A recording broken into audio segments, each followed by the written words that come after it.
Love you.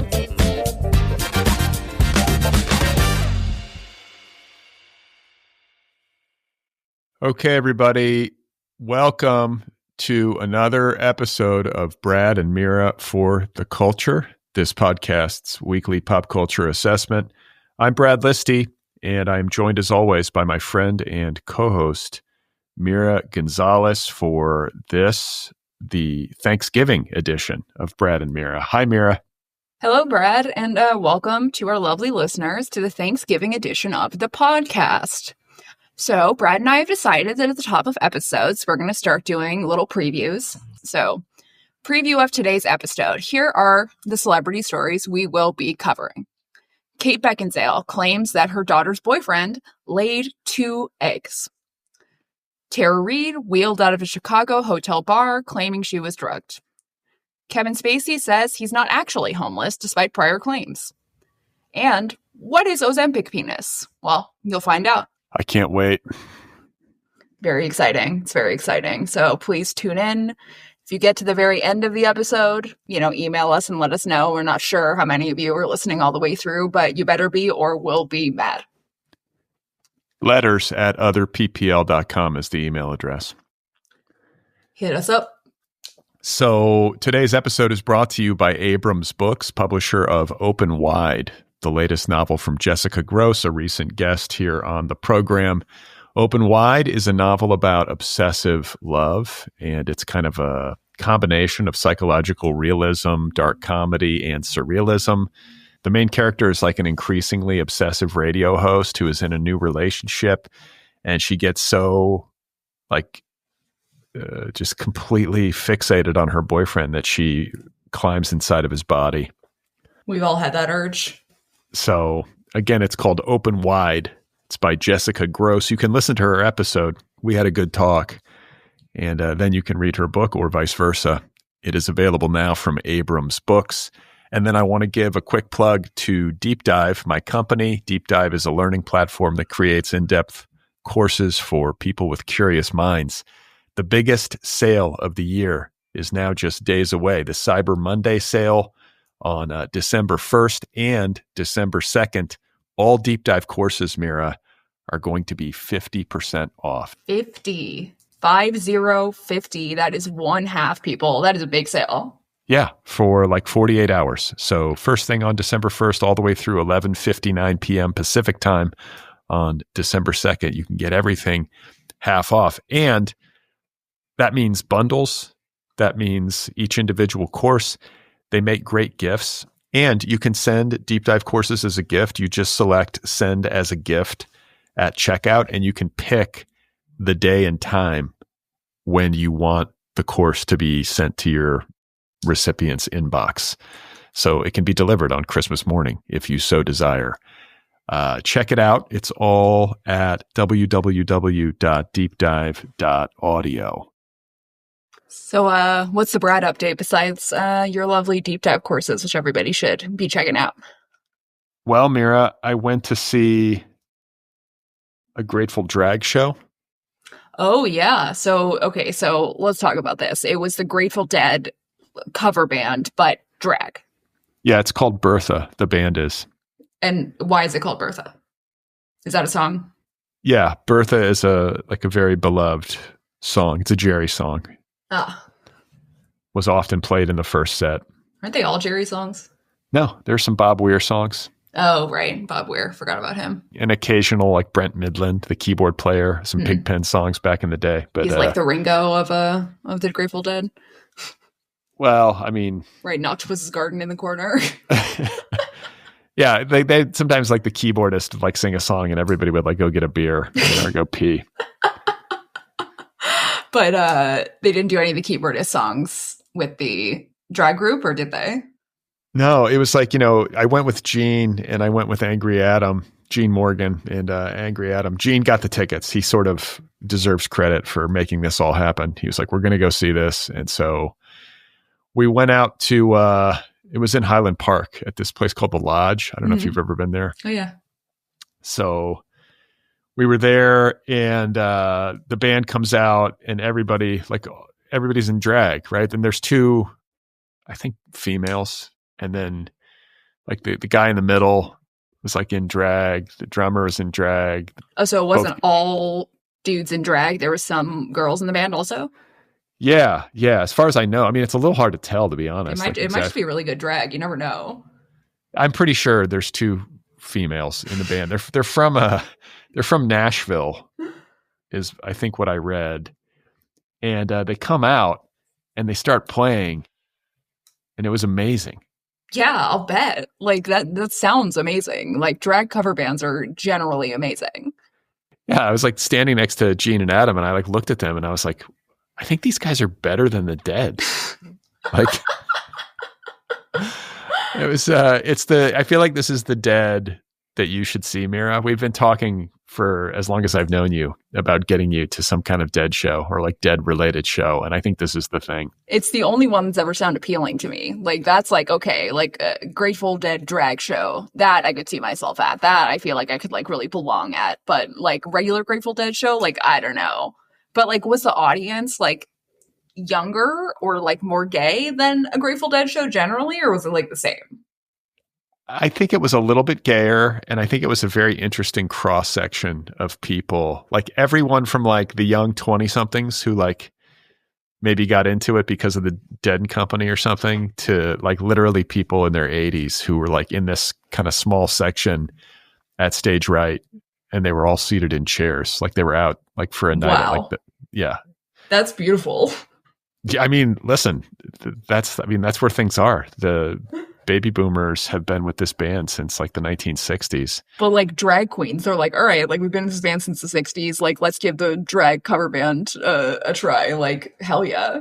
Yeah. And like what's interesting to me, I think one of the things that was enlightening to me was that seeing the Dead's music performed through like a queer femme lens was cool. And it was like good for the music. Like the music had a little bit more swing to it or something. It was like, I was like, oh, these songs are actually really good. Really good. Whereas before you were like, it's my favorite band, but their music's not that good. Or just, sometimes they can just be too slow. Or, I mean, I was seeing the Dead in the 90s. So like they were really not. You were on a lot of drugs and they were really doing their thing. That's what's funny is that I was on a lot of drugs and thought it was amazing. But if you actually like listen to the playback now, you're like, oh, they were a disaster. Like early 90s, like, and this was even before I saw them, but like 1989, 1990 was, and maybe even a little bit into 91 was like the last high watermark for the band, according to like, I think really dedicated Dead historians. But yeah, I was there for the Flame Out. And of course, I was like so stoned. I was like, "This is so great! This is amazing." But I recommend it. The band is called Bertha, and we had a good time. I got a little tired, because it was a school night, and I get up early. So like, I was like, okay, like, and I'm not drinking or anything. I wasn't. I was the designated driver, right? Of course. Angry Adam made a point to be like, "You're driving," to angrily be like, "You're driving." Yeah, so he and Gene were like, drinking and stoned, and I was like just standing there, just doing like the white guy like head nod or head bob. Like, how late was it to be considered late for you? Oh, I think I got home at like midnight. Yeah, that's pretty late. That's not late.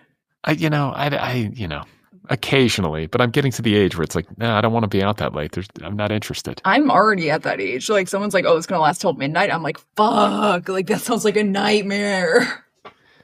But if you went out, like this band is going to come back, like because their bread and butter is in places like LA, San Francisco, Denver, Portland, Seattle, like they're going to be back. We'll go see them like next time they come back. Yeah. If it was like on a Saturday night or something. Yeah. Or even a Friday night, then I think it could be potentially fun to go smoke a bunch of weed or take some mushrooms and see this band. Look, I've got some mushrooms. I'm, ready anytime to go see Bertha. It would take a lot of convincing to get me to see the Grateful Dead, but like Bertha, zero convincing.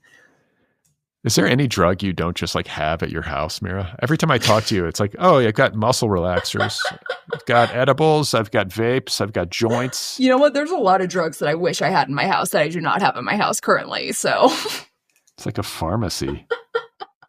It is like a pharmacy, that's true, but it's like a pharmacy that like only has limited quantities of like the most fun drugs, like it's a pharmacy that's like stingy about the fun ones. Well, in other news, like aside from going to see this band, I really want to see this documentary called The Age of Disclosure. Okay, I like watched the trailer for this documentary before the episode, and like, what the fuck? Yeah, like this is so bonkers to me because The Age of Disclosure is about the seeming fact of extraterrestrial beings visiting Earth. And it seems like fairly definitive proof that it's true because you have all of these like higher ups in the government who are sitting down for this documentary, including like the current Secretary of State. I know he's a piece of shit, but like he's still the Secretary of State. Yeah. And like Harry Reid, another thing that makes me somewhat convinced is that like this is not just like a Republican thing or a Democrat thing. It's like no, it's like Marco Rubio, Kristen Gillibrand, like they're all being interviewed for this fucking documentary.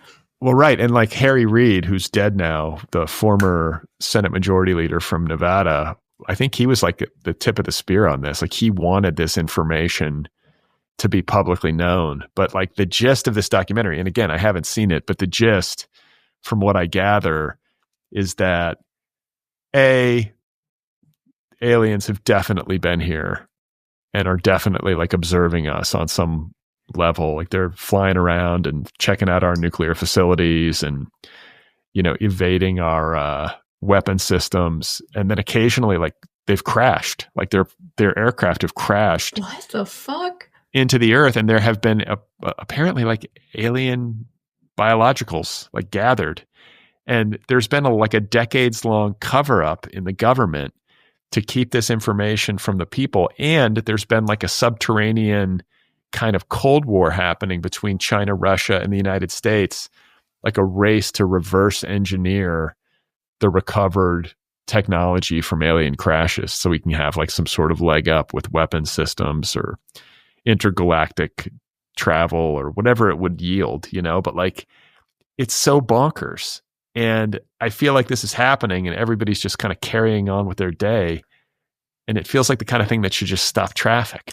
Like, why isn't Trump pushing this and using it to like distract from the Epstein thing? It seems like it would be the perfect distraction. Like, hey, aliens are here. We've seen them. Here's a picture of an alien. Like, I mean, the timing, this documentary, I think, is released like this week, just as like the Epstein files are about to come out. Maybe this is a coordinated plan. They're like, hey guys, just when I'm revealed to be a serial pedophile and child rapist, we're gonna bring in the alien corpse. I mean, it just feels like okay, like aliens, if you are watching us, you need to either help us and fix it, or you need to blow up the entire Earth all at once. Like, it's one or the other. Either every human needs to die at the same time, or you need to fix whatever the fuck is going on with this planet, because this whole situation we have going on right now is like really unacceptable. Yeah. They're just like observing us as we slowly self-destruct. Yeah, like, what are you just like taking notes? Like, come fucking fix it. This isn't like fucking National Geographic wilderness photography rules. Like, come fucking intervene here. We want you. We can speak. We want you to intervene. This isn't like the penguins that go insane in fucking Antarctica and you can't help them. Like, we're going insane and we need help, aliens. Like, and your other option is using advanced technology to kill us all at the same time. Either way, I'm good with it. Yeah. Just like push the button or like step off of your spacecraft and start speaking to us all telepathically. Yeah, it's going to be one or the other. Like, either you have to start speaking to us all telepathically and like we can start worshiping you like a god and then that'll fix the Earth, or kill us all, or I guess go away, but like please don't go away. Like, if you have the ability to kill us all or to fix us all, we kind of really need that. I mean, honestly, if there were, I think like this is the thing. I think it's like at least somewhat plausible. It's not a zero chance that in our lifetime there could be like an actual visitation where like it's not a spaceship with aliens on it that's like zipping through the sky and doing like wild maneuvers and outrunning our missiles or whatever. It's going to be like it lands and they get off the ship and it's like, what the fuck? Like, what was that movie with Amy Adams? Oh, yeah. God, that messed with me. That was a good movie. That was a really good movie. I want to say there's an A. Oh, motherfucker. Arrival? Was it Arrival? Arrival. Yeah, that to me felt like maybe like it was creepy because it was realistic. Right. Like it felt realistic in the way that like you couldn't like the aliens were like a shape you could barely see and they were speaking a language that only barely made sense and it was like kind of like I feel like if aliens exist, like the odds of them being like something that humans can comprehend seems low. Like and maybe that's why they haven't revealed themselves because it's like we couldn't even understand it if they did. I wonder if the aliens listen to our podcast. I feel like the aliens listen to every podcast in the world all at the same time. That's how they're learning about us. That's why they came. They're like, oh, it's the age of podcasts. It's time to show, let's go investigate Earth. These people are talking nonstop. That's why they haven't made contact with us because they think that like the entire world is representative like by podcasts. And they're like, these people are fucked, bro. Like we cannot be talking to these people. Have you heard their podcasts? It's the most annoying species in all of space. They're just like every alien is just making fun of us constantly for being so annoying and cringy. They're so sick of BetterHelp ads. So anybody listening, I think you should at least watch the trailer for The Age of Disclosure. And if you have thoughts on this, if you have thoughts on anything, you can always email us and let us know. It's letters@otherppl.com. And otherwise, Mira, it's Thanksgiving, and mercifully, I have a very low impact logistical situation happening for Thanksgiving. No crazy travel. We're just going to go to my parents' house. We're going to eat. I think it's just going to be us, like just my parents and then my family. Oh, that's nice. So it'll be quiet and just low key. And then I am thankful for. Oh, we're doing that. What we're thankful for. All right. I think we should say what we're thankful for. It's the Thanksgiving special. So I just want to say that I am thankful for Mira showing up to do this podcast, even if she's 15 minutes late on a consistent basis, to the point where I don't even assume that the recording is going to start until 15 minutes after our scheduled time. So basically I'm on time. Yeah, you're on time according to your clock. And I'm thankful for podcasting and for our listeners. And thankful for my family, and I'm thankful for hiking. For hiking, wow, classic Brad. And my dog. But yeah, so what's going on with you? What are you doing for Thanksgiving? Well, let's see. Thanksgiving has not even technically started yet, and I'm already exhausted. I don't go to my dad's Thanksgiving. I go to my mom's Thanksgiving, but my uncle and my cousin are in town for Thanksgiving, and so I went to Wait. Is this the crazy uncle that was when your grandma died, who was like a kind of methy? Who was like threatening us with guns and being all methy? Absolutely not. That uncle is, we're not on speaking terms with that uncle. No, this is the uncle who is my biological dad's brother, who we all call the good twin. My dad's the evil twin. They're not twins, but they really look a lot alike. And my uncle is not evil and my dad is. So the good twin is in LA and he is there with his daughter, my cousin. And so I went yesterday over to my dad's house to visit. And it was me, my cousin, my uncle, my brother, his girlfriend, Tyler, my dad, my grandma, my sister, my niece and nephew. So there's a lot of people. My niece. Now, you guys might remember that when I first met my niece, when she was like, a couple of days old or whatever, I took one look at her and I said to my sister, Luna, she's got the Gonzalez woman crazy eyes. She's going to become a lunatic. And Luna was like, no, like she'll be fine. But like Gonzalez women are not easy. We are not easy. We never have been. We are very difficult women. And she has created a monster. It is so fucking cute. This child is an absolute maniac. The child will like sit there and be totally normal and playing and then suddenly make like the saddest looking pout you have ever seen in your entire life, to the point where like the whole family is like, oh my God, Lily, like, what do you need? And then as soon as they come up to her, her brow furrows and she makes the most angry look. And then she's like, I need my babies. And then if you don't go and get her little calico critters and bring them up to her as her babies, she will get so angry at you. She will like go walk around the house saying, my babies, where are my babies? With her little fucking furrowed brow. This child is not even 2 years old yet. This is a baby. And she is like already she's miniature Luna. My sister was exactly the same as a baby. Unibrow, pissed off all the time, but extremely cute. Like it is she has created a miniature clone of herself. How many kids does your dad have? Okay, my dad has me, my older brother, Luna, and then my baby sister. So he has 4 altogether. And then my sister, Luna, has 2 kids. So he has 2 grandkids. Oh, so Lily is your sister's kid. Yeah, Lily is my niece. Yeah, exactly. Okay. What's your young baby sister's name? Matilda. Oh, that's right, Matilda. Yeah, my young baby sister who is like a teenager suddenly. Like, I don't know what the fuck happened, but she just like, suddenly it's like, oh, she has blue hair and she has like 4 ear piercings and I'm taking her to get another ear piercing and she's, got a favorite band that I've never heard of. And like, she's fully become a teenager. It is so fucking weird. I remember when she was born. Yeah. Like, we're old as fuck, dude.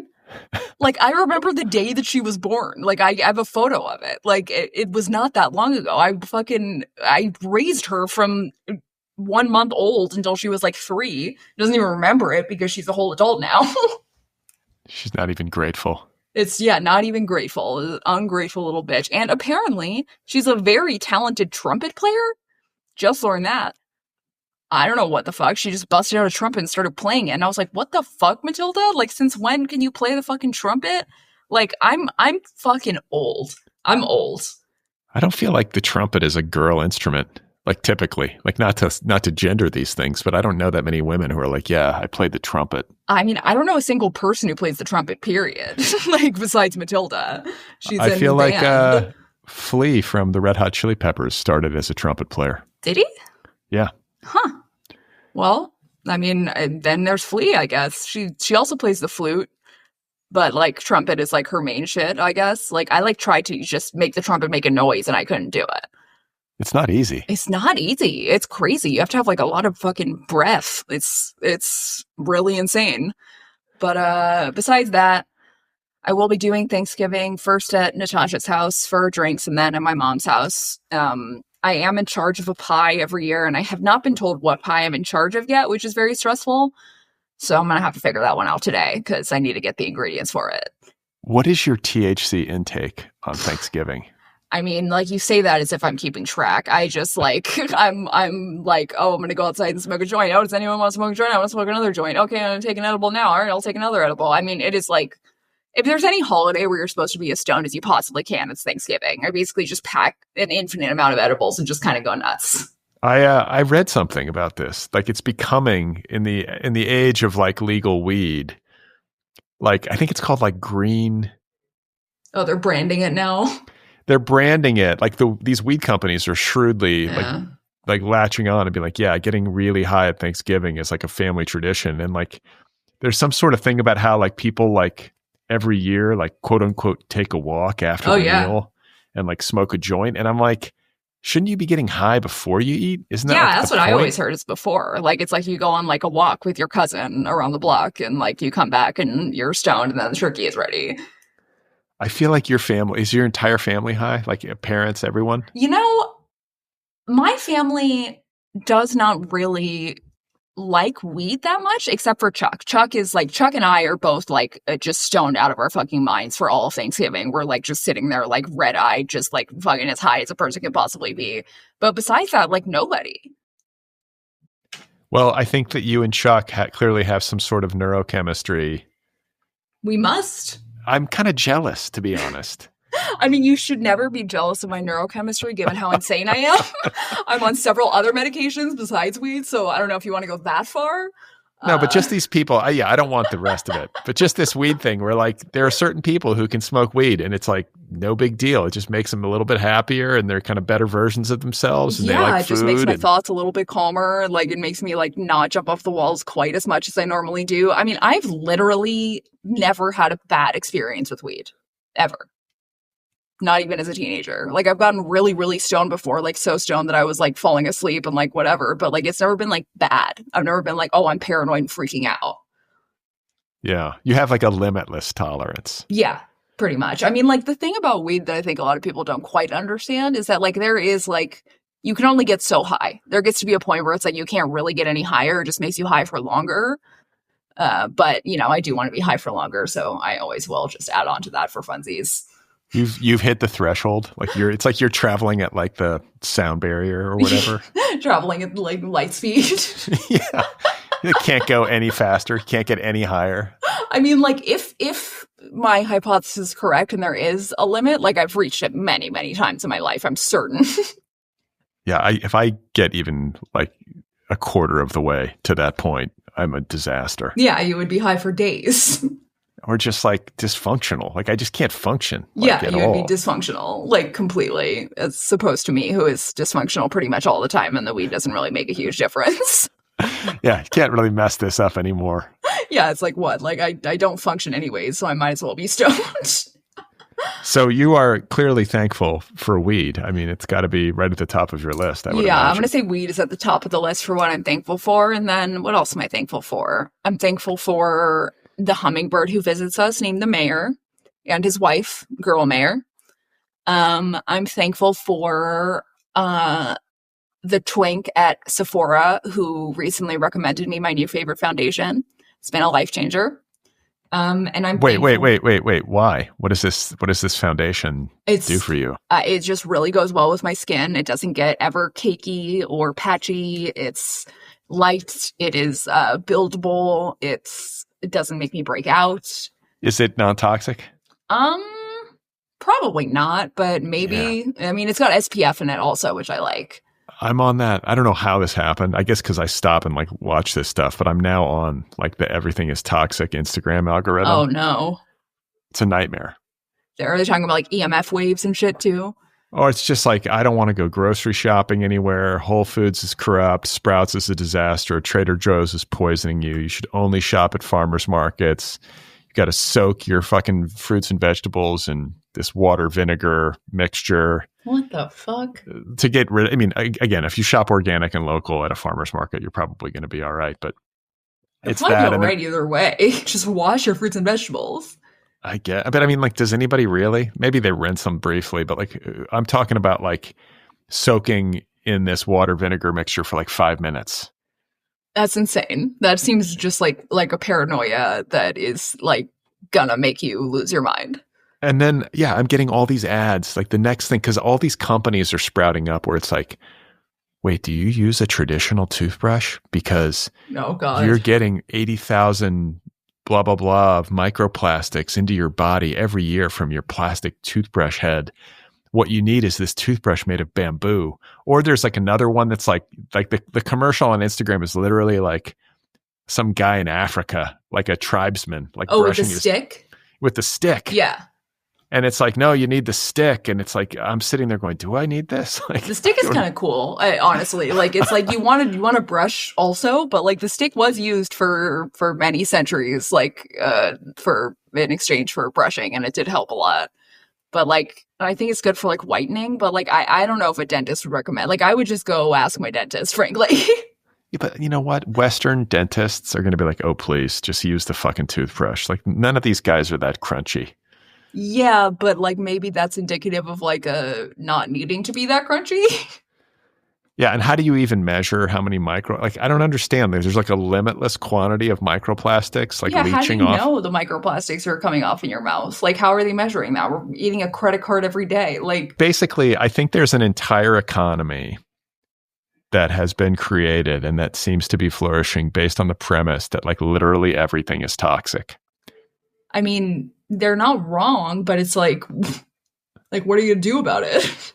Yeah, but it's also like, I guess they're not wrong, but it's also like, where's the proof and like who says and like what's your authority? And how do we know that your product isn't also toxic? Like, yeah, so you could just basically create a company and just like pick a product and be like, oh yeah, hair dye. Well, hair dye actually does have chemicals in it. That seems like... Well, but I'm saying, like, if you can come up with, like, a natural alternative to, like, anything like that... Right. There's going to be a market for it. You're going to be able to go to somebody like me and make them... Not that I dye my hair, but, like, if I did, I would be like, I don't know if... I think I wouldn't dye my hair for that reason. I'm like, what am I putting on my head? This is... I mean, it's... it's good to be careful about the world, but it is also like a form of just actual like mental illness and paranoia to like lose your mind over it when like there's only so much people can control. Yeah. Yeah, I mean, at some point, you just have to live your life. Yeah, at some point, it's like you cannot like go completely insane. You become like Shannon Bedore on Real Housewives, like, I don't know, putting fucking crystals in her floorboards to try to get rid of the EMF rays from Wi-Fi. Does that work? No. What? The EMF rays from Wi-Fi? You worried about that too now? Hey, listen, there's aliens and EMF rays, and they're coming for us. They're coming for us, the aliens and the EMF rays. And, if you, I don't know, it seems to me like there's so many things that are bad for you. And like a toothbrush is like so small on the list. Like, what about like airplanes are really bad for you? I think like just like traveling for the holidays, like it's really bad for your fucking blood pressure and like your whole everything. Like, I feel like, I don't know, driving is really bad for you. Like, wait, did you see I think it was Trump's transportation secretary made this like kind of a formal announcement or something where he's like, hey, we want to improve air travel in the United States. Please. And so, yeah, exactly. But then guess what his proposal is? What? He suggested that Americans need to dress up and to like look better, to like improve like the civility of the experience. Like we should use better manners. And like he's like all these people showing up to the airport in their pajamas, just kind of looking like shit and like just like, getting out of the plane. Yeah, that's my main complaint about air travel is that everyone looks like shit. What? Yeah, exactly. It's like, oh yeah, let's dress up and then get crammed into coach where you have like zero leg room and you're kind of on top of the people sitting next to you. Like there's no elbow room at all. Yeah, like let's wear clothes that are too tight and get an embolism in the middle of the flight. Like, like a starched shirt and like you're just sitting there breathing in everybody's farts. It's just like, it's so disgusting to fly. Oh my God. Yeah, like that fucking article that you sent me this week, which like I won't even go too far into because it made me want to kill myself. But there was an article that Brad sent me about a woman who was like shaving her feet on a flight.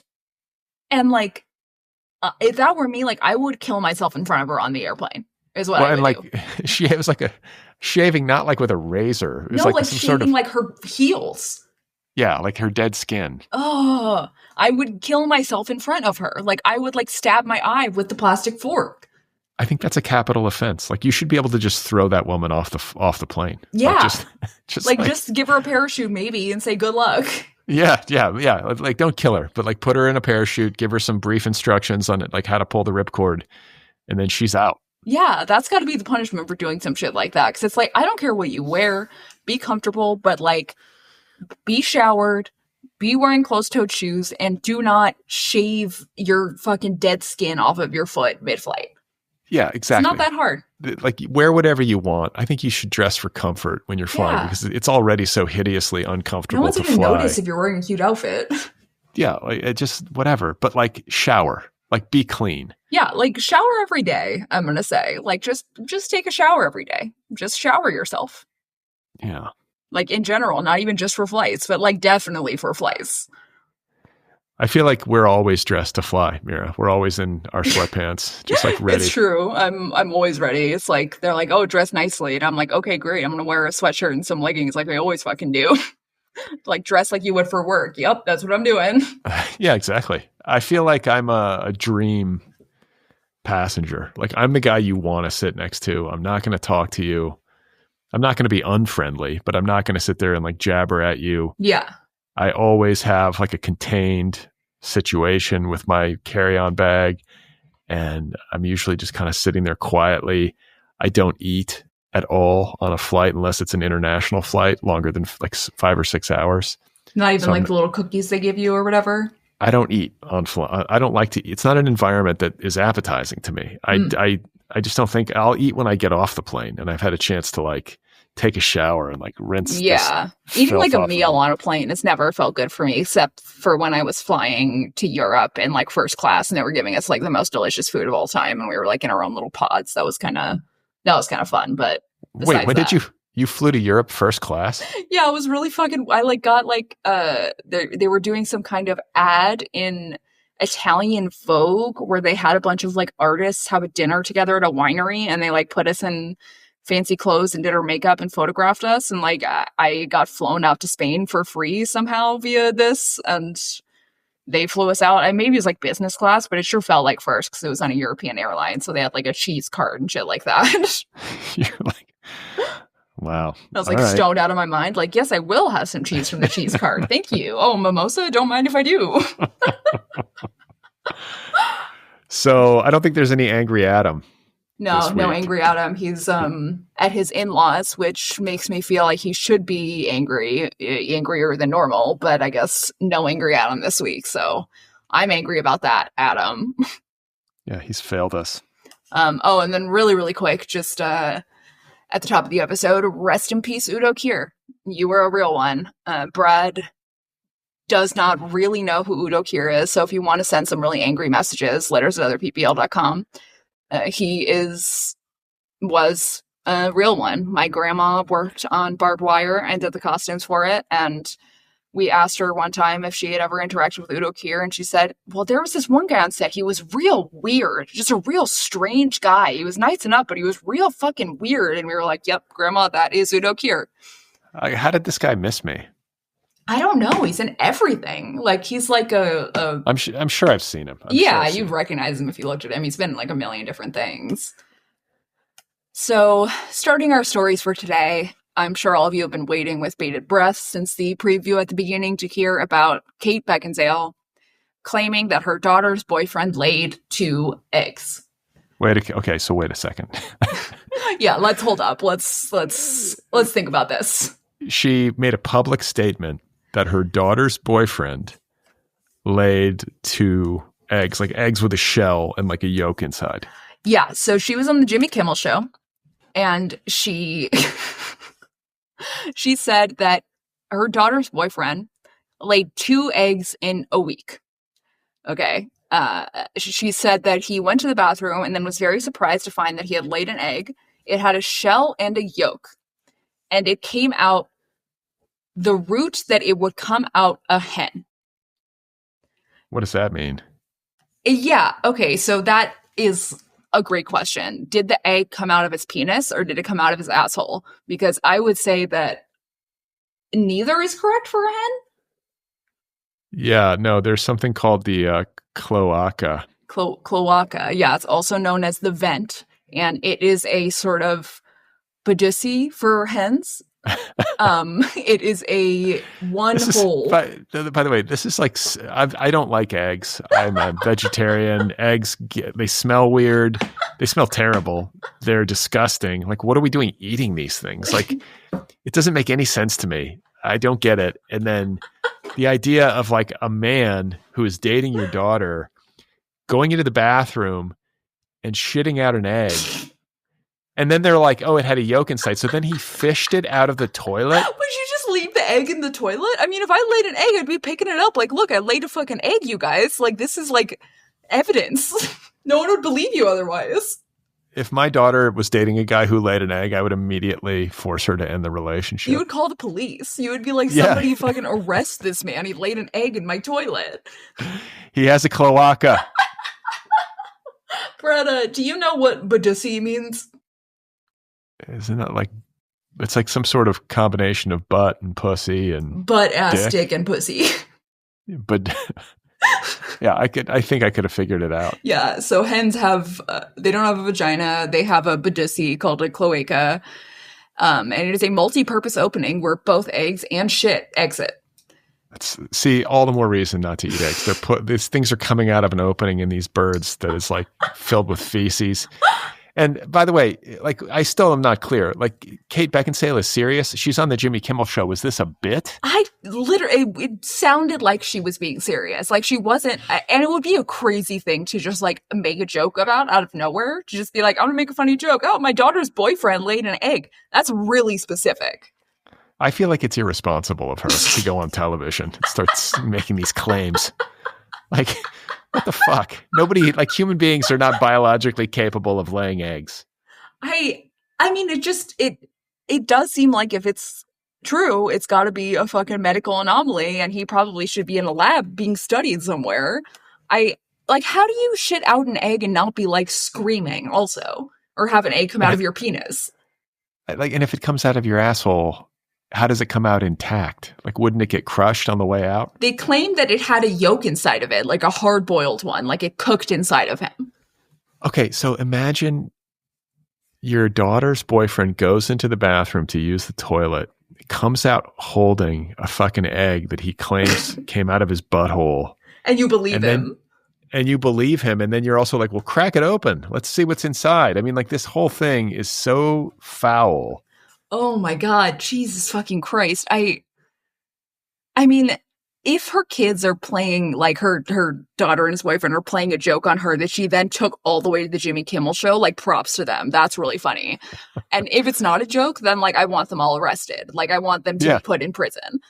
I think he's an alien. I think he's one of the aliens. He's clearly... I think the aliens implanted the egg into him. Like, I think the aliens are trying to breed via him. And that's an alien egg. This whole thing is so fucked up. I believe her. Believe women. Yeah. Any woman who claims that a man laid an egg should be believed. So, like, if you hatched an egg, Brad, like, would you kill yourself immediately? Would you go buy a gun? I wouldn't even get out of the bathroom. It would be immediate suicide. If I looked into the toilet and there was an egg, I'd be drowning myself in the tub instantly. Like taking a bottle of Advil, just anything that you could do. Just slashing my wrists, just like get in the tub, just put an end to it. They'd be like, oh no, why did he kill himself? And then they'd see the egg in the toilet and be like, oh, we were always afraid this day would come. Yeah, I'm in the tub, dead, and there's just eggs floating all around me. So, did you know that there is a fetish for women? Oh God! like hatching out alien eggs. Like I swear to fucking Mira. God, you can buy like types of dildos where you put the dildo up your hoo-ha, and then it squeezes out like fake like alien eggs, and then you can like hatch them out through your vagina. All right. I mean,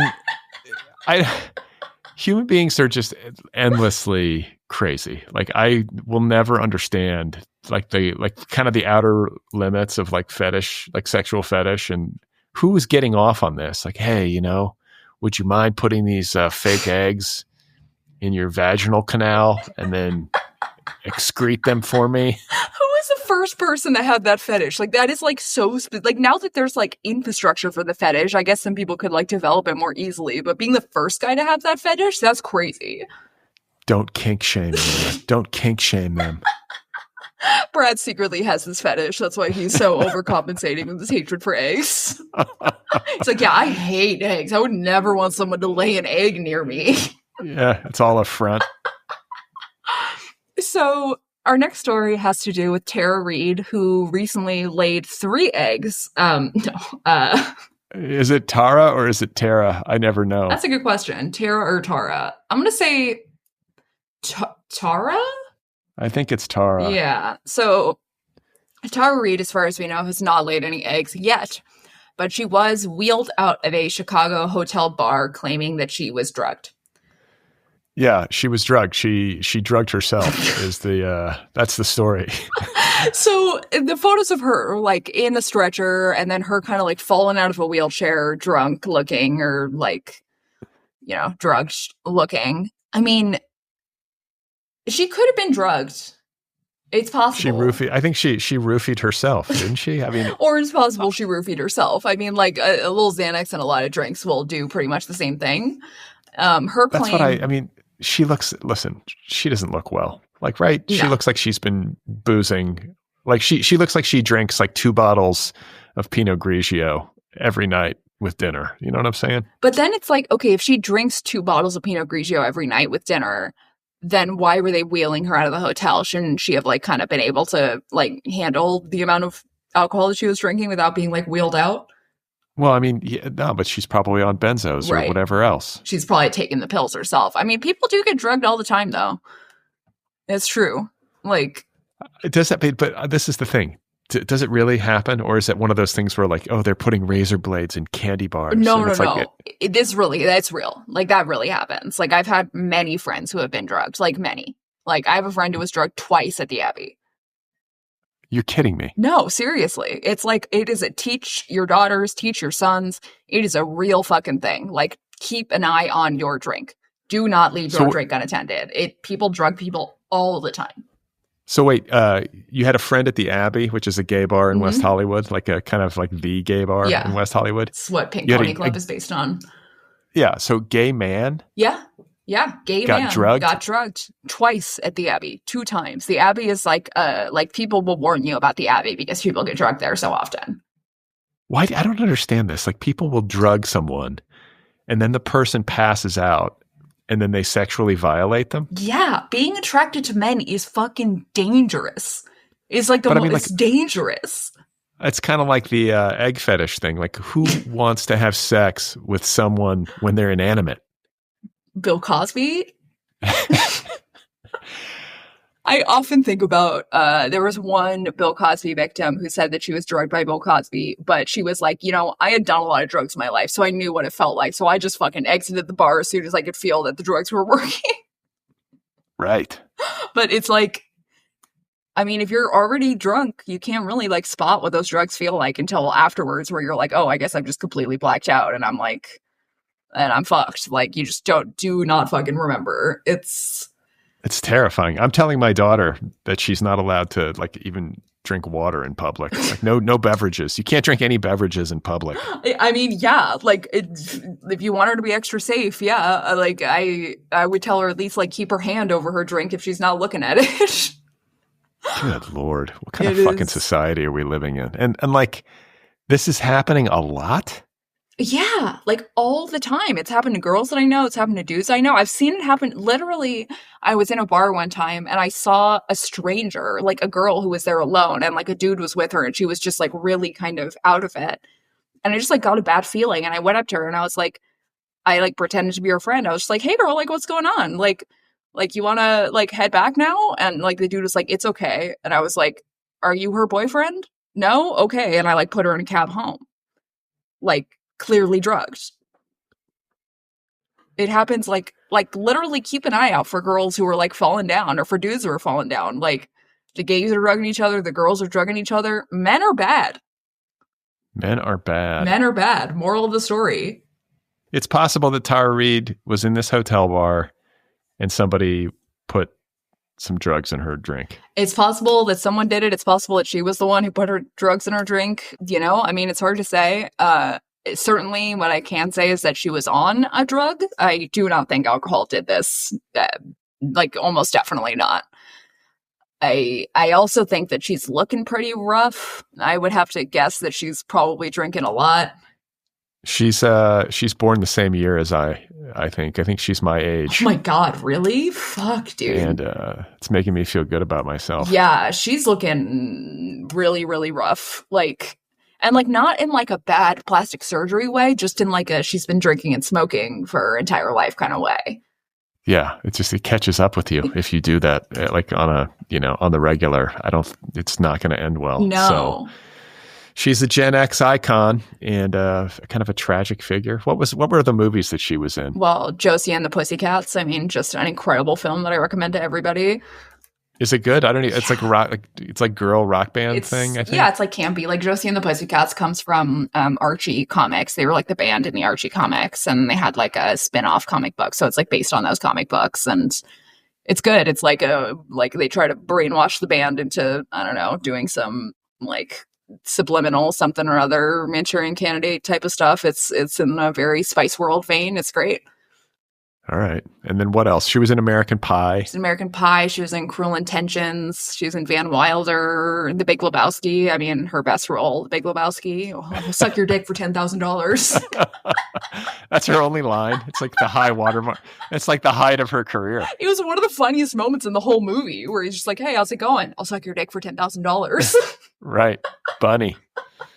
Oh, man. She, is that literally her only line in The Big Lebowski? It's one of the only ones. It's one of very few, yeah.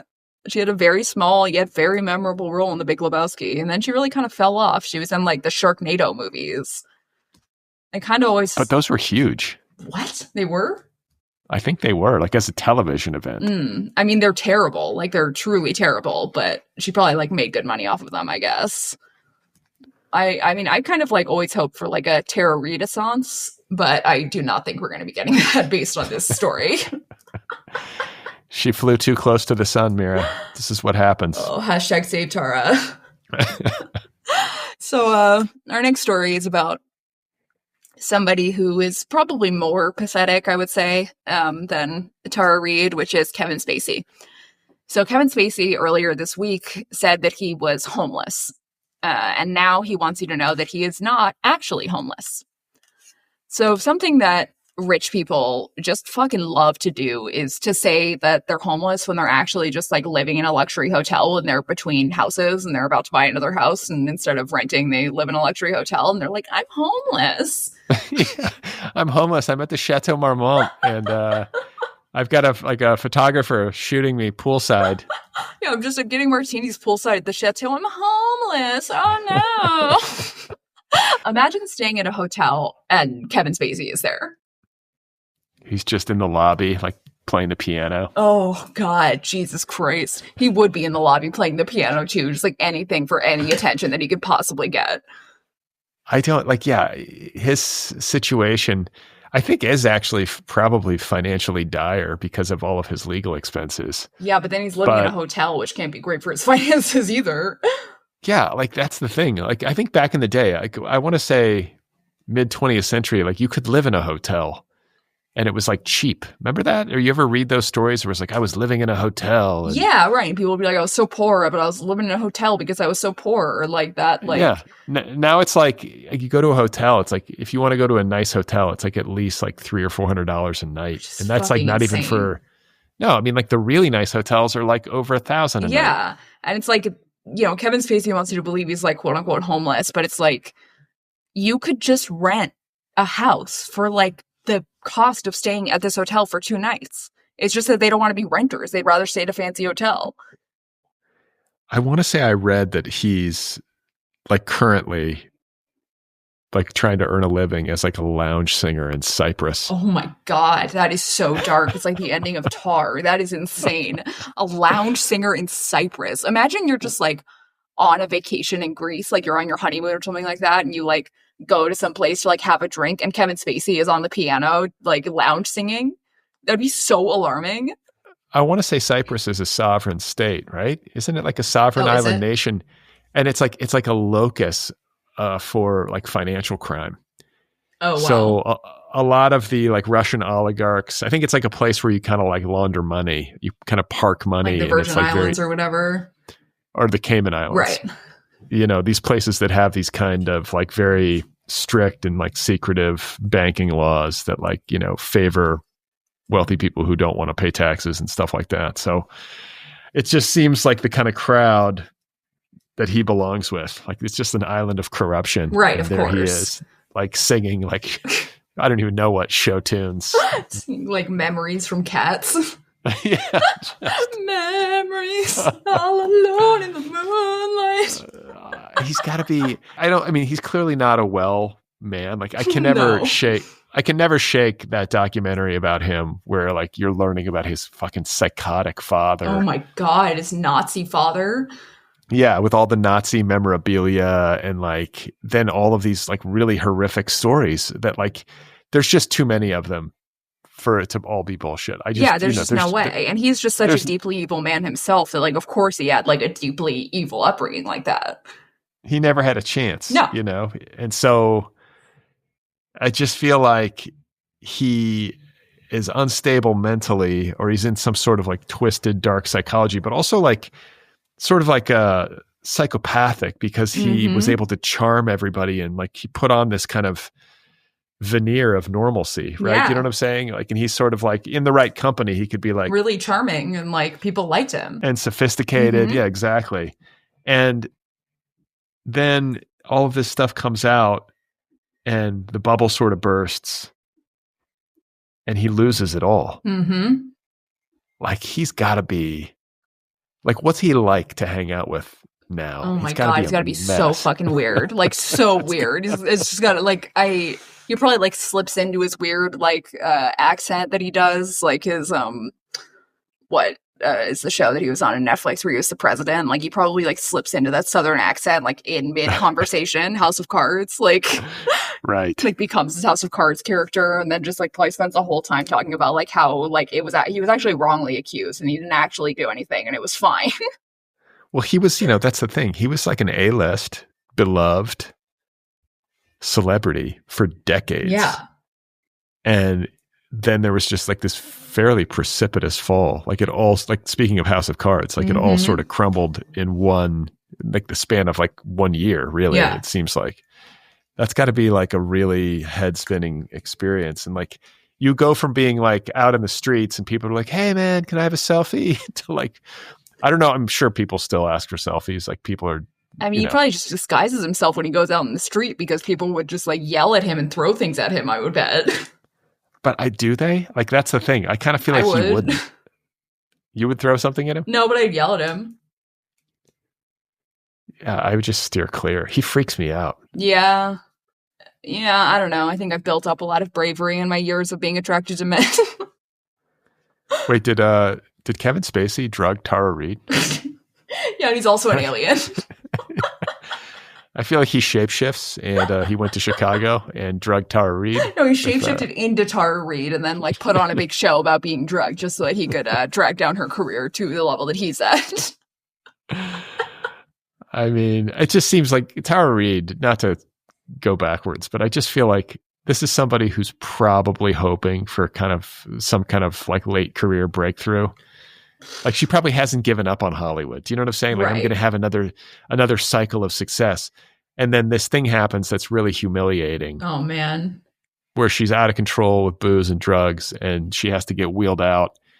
Of course she's going to say I was drugged. Yeah, right. Of course. Like whether or not she was, that's like a very safe thing to say is like, it's not my fault I was drugged. And like, I'm not one to just like not believe women when they say that they were drugged, but I don't know the situation. I don't know what happened. So I'm not making a judgment one way or the other. But Tara Reid does not seem well. Kevin Spacey does not seem well, but in a totally different way. Like I feel like he's stone cold sober all the time, and that is really scary. Is he? I think he might smoke pot, but that maybe not. I don't know. Yeah, maybe like at night. Like I could see him having like a glass of whiskey occasionally, but he doesn't strike me as someone who like gets fucked up. Like, I don't think that he's, like, out here, like, I'm, like, getting fucking drunk. Like, I don't think he's really doing that.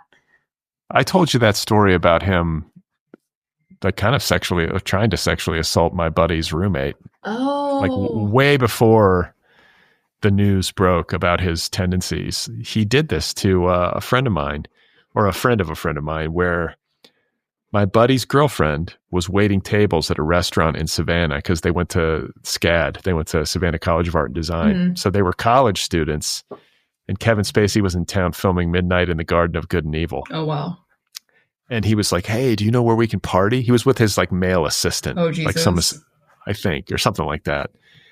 And like this girl, my buddy's girlfriend, was like, well, I'm going to my boyfriend's house after this and we're going to just like smoke pot and hang out if you want to come, kind of thing. And he was like, great, we'll be there. What the fuck? And so they show up and they're like doing bong hits together. And then at some point they're all laughing. And I guess Kevin Spacey had just hosted Saturday Night Live. And so he went out to his car. Do you remember this story? He went out to his car and got like a VHS tape. Yeah. That's how long ago this was. And he had the tape of himself hosting. And he made them all watch it? Yeah, so they're all getting high with Kevin Spacey, watching Kevin Spacey host Saturday Night Live. And then at some point, my buddy's roommate, it's a guy, was like in the kitchen, like washing a dish or like filling up his drink or whatever.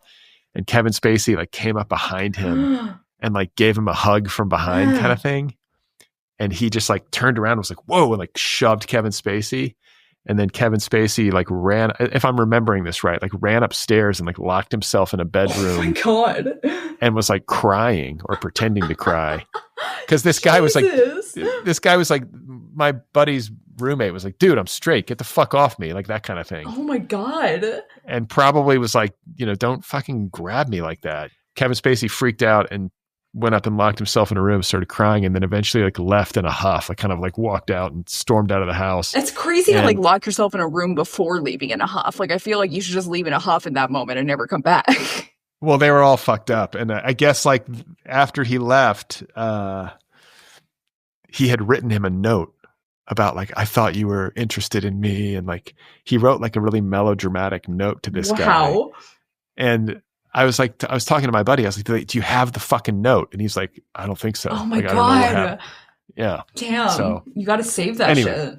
Yeah, it's been going on for, I mean, if I like, it's like 6 degrees of separation. Like even I know somebody who knows somebody who got assaulted by this guy. It's like when Harvey Weinstein grabbed my whole ass and I was like, yeah, well, that makes sense that he got arrested. Like if he was grabbing my ass, he was grabbing all asses. This guy's out of control. And yet, like the other night, like when I think this story broke, I was like on the internet, you know, somehow it came up on my phone or whatever. And there's this video of Kevin Spacey being interviewed by Piers Morgan. And by the way, I feel like Piers Morgan is like the last refuge of the fucking like of the canceled, yeah. Just the last, like if you're canceled, you end up on Piers Morgan's show. He's the guy who'll talk to you. And so there's this interview with Kevin Spacey that's like circulating that I think might have something to do with like this whole narrative. I think there was like a newspaper article in which like basically it was like, yeah, I'm not doing well financially. Right. I'm homeless. I'm homeless. But then maybe it got mischaracterized according to Kevin Spacey about how homeless he was. And then he goes on Piers Morgan and he's being interviewed. And Piers Morgan is pretty blunt in his style. He's like, you know, like, how much money do you have? And Kevin Spacey is like, he just burst into tears. He's like, how much money do you have? And Kevin Spacey's like, yeah. Well, I was watching this and I've got to be honest. I felt bad for the guy.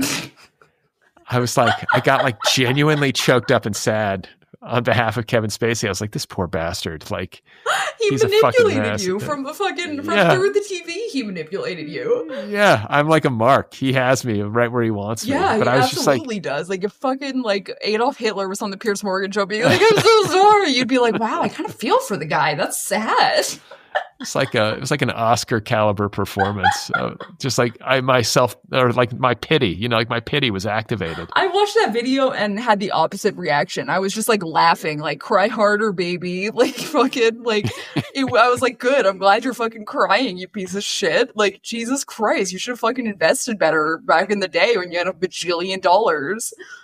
Well, yeah, I think he blew through a lot of money, but then, you know, if you get into, I don't know how many lawsuits were brought against him, but like he had a lot and you can blow through $20 million easily. But like he won them. So don't they have to pay him back his lawyer's fees? I don't think so. No? I don't know. I don't know how it all works, but I feel like he's just gotten hit with so much that it's not so, you know, shocking to me that he would be destitute. Yeah. I mean, I guess it's not shocking that he would not have money, but if he's staying in a hotel, like he says, then he does have money. But I mean, it's like, it could be like a casino, right? There's casinos in Cyprus, I got to believe. It's like if you're performing at Caesar's Palace in Las Vegas. Right. They give you maybe they're just putting him up in a hotel in Cyprus, but then it's also like, okay, you're not homeless. That's just where you're living right now. If he's got like a residency, like assuming he's just like on the payroll, like, right. Yeah, Kevin, you can sing in the lounge every night. We'll give you a room and some food. And he says he had to go and he had to clarify that he's not really homeless because so many people were reaching out, offering him a couch to crash on, which I simply don't believe. I reached out, actually. I felt so bad for him. You're like, please crash on my couch. I'm too old for you anyways. Kids, this is Uncle Kevin. He's going to be staying with us for a while. You're not allowed to be alone with him. Daddy, Uncle Kevin scares me. Uncle Kevin has a weird vibe, Daddy. I mean, I'm sure there are people out there. Like, this is the thing. There's really no transgression anymore. Save there's really none. Like, we live in an age where there's no transgression for which a person can't just be like instantly absolved. Yeah. And like, I believe in compassion, and I think like our culture is too punitive. People need help more than they need to be punished. I get all that, but like, at the point where it's like instant absolution, or is that the right word? Instantly absolved. Absolution, yeah.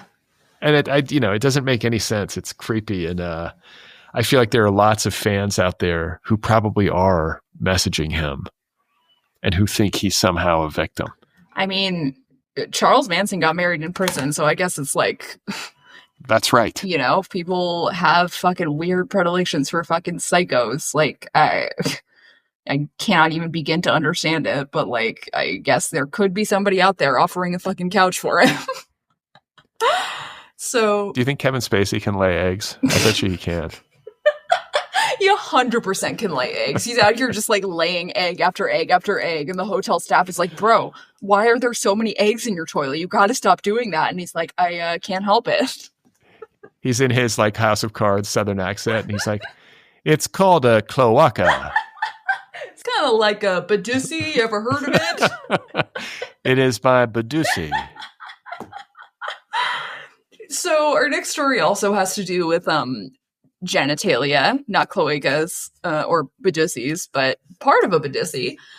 I feel like the Thanksgiving special should, like at least in its closing act, be focused like a laser on human genitalia. Yeah, I completely agree, which is, I mean, it's perfect for our final story, which is laser focused on human genitalia.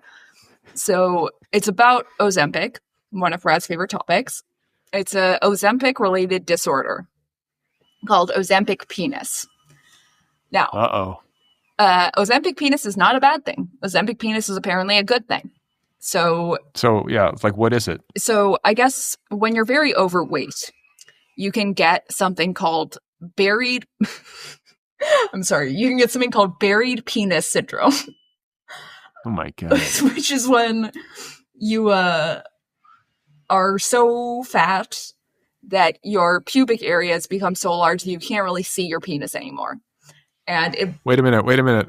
I'm not very fat, but I think I might have buried penis syndrome, Mira. You've got buried penis syndrome without any of the fat. It's just like, where did it go? Yeah. It's buried somewhere down there. I'm pretty sure. Yeah. It's just like a little nub. You have to take Ozempic to resurrect it. I mean, is that what it does? I guess like what? You lose all this fat around your pubic area and then suddenly you can see your penis again. By the way, I've always, I've thought of this before when it comes to people who are really heavy, these men with these gigantic guts, like they can't see their dicks unless they're like what? They lift up their belly and they look in the mirror. Like it's just... yeah, that's literally it. And like, this is basically saying that like when you get thinner, your penis appears larger because your penis doesn't get skinnier and you lose the fat that was once covering part of your penis. Wait, your penis is not affected by Ozempic. Like your penis stays fat? You don't lose weight in your penis, which is shocking, I know. Although maybe you do. That's an interesting question. I don't think that's a thing though, right? I don't think penises can get fat. Yeah, penises probably don't gain weight. They don't have cellulite, I don't think. Please tell me they don't. A penis with cellulite is such a scary concept. Holy shit. Just a chunky little thing. Oh my God, ew, Jesus. I mean, I like how the term buried penis syndrome is like one of the funniest things I've ever heard in my life. And I like how it kind of insinuates that like the penis is like buried underground. Like it's like a dead penis, like 6 feet under. Yeah. No, then you take Ozempic. It's like The Walking Dead. You've resurrected it. It's back. Like it's like Jesus on the cross. Yeah, I was going to say, Mira, for people listening, and this is a real thing, Mira has for years been making penis-related artwork. That's true. I feel like I've seen these drawings that you do that are like anatomically correct, but it's like penises that are like having dinner or like doing like human shit. Yeah, yeah. Penises. Or like someone's like writing the penis like it's horse size and they're writing it, like stuff like that. But I feel like I have never seen anything that you've done where there's like a penis on the cross, like Jesus. Wow. I'm gonna write that down right now. I mean, Jesus, I'm gonna make that as soon as we're off of this episode. A fucking penis crucifix, like just like 2 penises as a cross. Just a crucifix. A crucifix. I gotta get started. We gotta end the episode. I gotta get started. Let's go. But I mean, you take Ozempic, you're like morbidly obese, and then the weight just falls off. Yep. You don't even really have to exercise. You start to like look better and feel better. your clothes start to fit again, or I guess you have to get, in some instances, like an entirely new wardrobe. And all of a sudden you have a bigger dick. I mean, it's a miracle drug.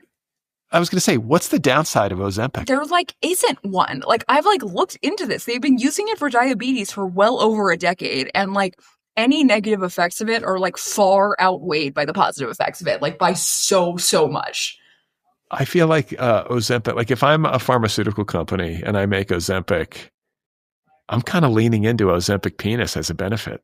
This seems like it will talk about selling drugs. It's going to be oh, my penis. It's there. I see it. Just some guy in the bathroom just looking down and being oh my God. I can finally see it again. I mean, but it's like the one good thing about the 21st century is this drug. It seems like it just doesn't have when is the other shoe going to drop? That's what I want to know. Everybody is trying to make the other shoe drop too. We see all of these Ozempic face, and it's nope, that's just what happens when someone loses a lot of weight. That's just what a face looks like, and then it snaps back. There's nobody is able to find something wrong with it that makes this lot of people who use it deserve to be punished. It just works.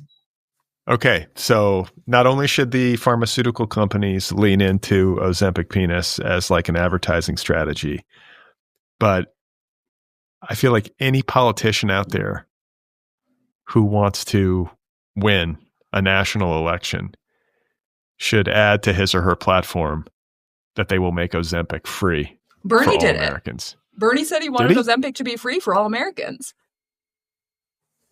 The millionaires and the billionaires do not have buried penises. Their penises are not crushed under the weight of obscene inequality.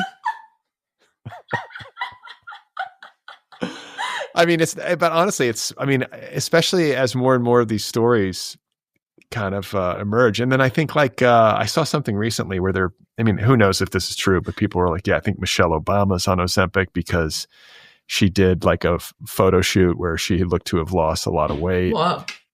And it's I guess here's a question is certainly in the celebrity realm or in the upper echelons of the socioeconomic strata, obesity is just not going to be a thing anymore. Yeah, no, it's just not at all. As long as you can afford it, it's hard to imagine anybody who would be I just want to continue to be morbidly obese and uncomfortable.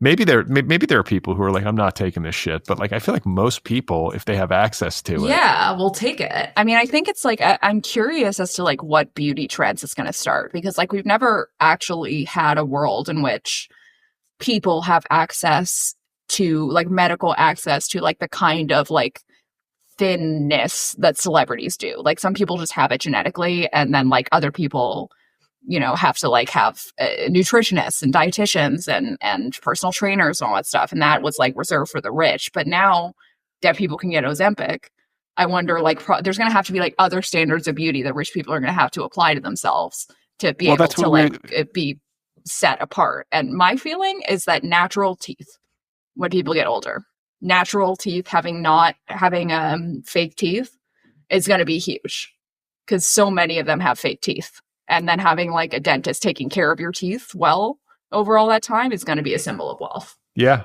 Well, it's just straight teeth has long been a symbol. If you can afford orthodonture. But we were talking about this, I think, last week about this run of people getting plastic surgery. Yeah. And I think that's what it's going to be. That's the new looks-based status symbol. Yeah, that's the main one. You're going to be 75 years old. You're going to look 40. Yeah. And anybody who can't afford an elite plastic surgeon is going to look 75. But then what is the wealth status for a 25-year-old? What are you going to do then? You're already young. You're going to be shitting out eggs when you're 25. Shitting out eggs is going to be the new status symbol. If you're not shitting eggs, you're not even really a rich person. Everyone should be allowed to shit eggs into the toilet. It's actually just a little known side effect of Ozempic is that it makes you shit eggs. It's another one of the good side effects. What is it? Maybe the aliens are responsible for Ozempic. Like maybe this is some sort of substance like from another realm. Yeah. You know, it seems to be. I guess that there's a part of me that just doesn't believe it because it's like too good to be true kind of thing. I mean, that's like what everybody, it seems like, is having that reaction. It's just like, it seems everyone who like isn't taking it, like you and me and everybody that I know who hasn't taken it, it's like, it just seems like too good to be true. And then people I know have taken it are like, yeah, but it just is true. But doesn't it fuck with your stomach? There's no side effects that are like. I think it does cause like nausea and stuff like that a little bit, but like aren't there like pills you can take for nausea though that just like make that go away? just take pills on pills on pills and eventually everything's fine. It's the Tara Reid way. It's how she handles everything. Just take pills and then you take other pills too with the side effects of those pills, and it's kind of a never-ending chain, and it's fine. Then you shit out an egg. It's the way it works. And then you shit out an egg, and that's that's just going to separate the wealth class from the poors. God. Well, I'm happy for all the men out there who can see their dicks again. And like, I mean, I guess like if you can't see it, I guess you wouldn't know what it looked like before. But like to other people, it looks larger. Like if you have like a partner who can see it, like it'll look larger the thinner you get. Partner who's like getting down under there and being like, I can't see it. Oh my God. Fuck. Well, like the partner can see it. It's just that like you can when you're leaning over, right? Like, oh, I mean, I guess if you like really had a big flap, that would be another story though. Ew. It feels like, I mean, it's buried, right? It's in certain instances. I've seen guys buried with like penis syndrome. It's just, yeah, it's like it's gone. It's just buried. It's just gone. It's buried all the way up in there. It's like you got to dig for it. I mean, what must that be like for the penis? For the penis? The poor penis hasn't been looked at in years. It's like squinting in the sunlight. Oh. It's like they're coming out of Plato's cave for the first time.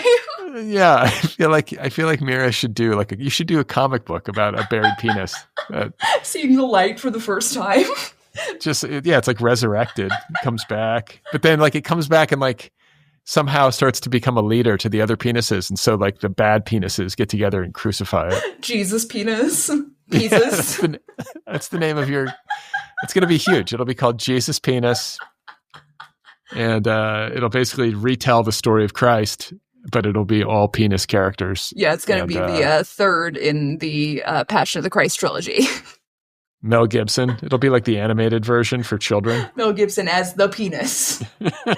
He'll do the voice. Instead of Pontius Pilate, it'll be like Penis Pilate. I can see this. It'll all just be penis, just like added to other names, like Judas Penis. I'm glad we're ending the episode on such a mature and just a adult note. Hey, it's Thanksgiving and it feels appropriate. I to sort of get silly. Everyone out there is either stuck in an airport or they're in transit or avoiding their family. Yeah, they're avoiding their families, or they're like on a solo weed walk. Is that what you call it? A weed walk? Yeah, you go to a weed walk, or just I've heard people call it a cousin walk because you go with your cousins. Yeah, I don't have any. I told you I stopped taking edibles, right? Oh yeah, are you going to start again for Thanksgiving? You probably should. Well, I mean, like historically, the only time of the year that I even engaged with CBD or weed or any of it was around the holidays, just because the holidays are just like stressful and it's just, I don't know. It's like the time of year where it's like, yeah, we'll do my edibles at the holidays. But I truly like went through a phase where I was like waking up in the morning and I was like so fucking tired. Dude, still. You sleep like 2 hours. Yeah, but I like see if I don't do the CBD, I'm like totally fine. Like last night I went to bed at 1 and I got up at 6 and I was fine. Seems like you should take the CBD to force yourself to fucking sleep. Maybe like, but I mean, like this is it's also the darkest time of year. Like, right, the days are shortest. That's true. It's time to hibernate. Yeah, time to hibernate. Time to get out the weed and just hibernate. Well, I think we've covered it, right? We covered Tara Reid. We covered Kevin Spacey. Mm-hmm. We covered Kate Beckinsale's creepy egg-laying daughter's boyfriend, and we covered Ozempic penis, and the aliens are here. The aliens are here. Men are laying eggs. Ozempic makes your penis bigger. Brad, you have any advice for Thanksgiving for our listeners? I mean, don't overdo it. Like first of all, don't eat turkey. It's like just we gotta stop eating meat. Advice, but okay.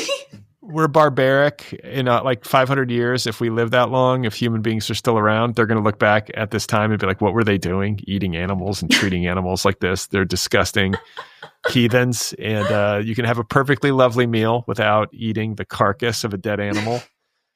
And don't take any shit from your racist uncle, just like hold the line. I feel like if there needs to be some conflict, let there be conflict. Yeah. And I guess my only advice would be that like all of your relatives do want to know about Israel and its ties to Jeffrey Epstein. So be sure to let them know how you feel about that and just kind of regale them. Just lean into the Intifada and pedophilia. That's right. It's also known as the Intiphilia. What was the name for the butt dick? What's it called? Yeah. Yeah. Explain what a Badussy is to your grandma. Ask grandma if she knows what a Badussy is. And just like, and then pick up the turkey and flip it over and be like, this is where the kawaka is. This is where the eggs come out.